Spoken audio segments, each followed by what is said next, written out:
एक छोटे से गांव में चिंटू नाम का एक लड़का रहता था।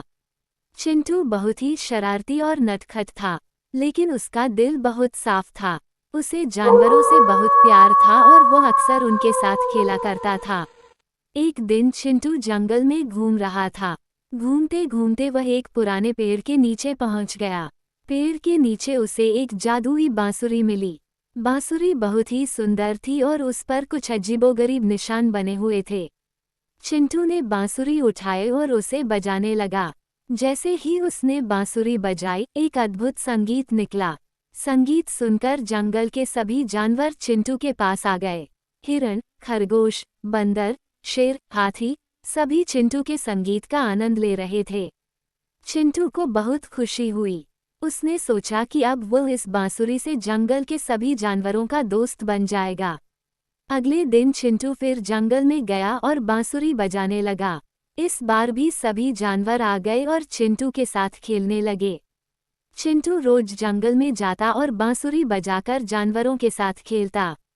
एक दिन गांव में एक शिकारी आया। शिकारी बहुत ही क्रूर था और वह जानवरों का शिकार करता था। गांव के लोग शिकारी से बहुत डरते थे। चिंटू को पता चला कि शिकारी जंगल में जानवरों का शिकार करने आया है। चिंटू बहुत दुखी हुआ। उसने सोचा कि उसे किसी भी कीमत पर जानवरों को शिकारी से बचाना होगा। चिंटू ने अपनी जादुई बांसुरी उठाई और जंगल में गया। उसने बांसुरी बजाना शुरू कर दिया।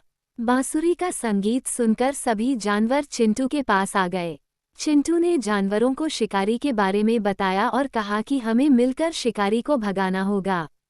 सभी जानवर चिंटू की बात समझ गए और उन्होंने चिंटू के साथ मिलकर शिकारी को भगाने की योजना बनाई। चिंटू ने अपनी जादुई बांसुरी से एक ऐसा संगीत निकाला जिससे शिकारी के सारे हथियार बेकार हो गए। शिकारी बहुत डर गया और भाग गया। जंगल के सभी जानवर बहुत खुश हुए। उन्होंने चिंटू को धन्यवाद दिया और कहा कि तुम हमारे सच्चे दोस्त हो। चिंटू भी बहुत खुश था। उसने समझ लिया था कि दोस्ती और प्यार से बड़ी कोई ताकत नहीं होती।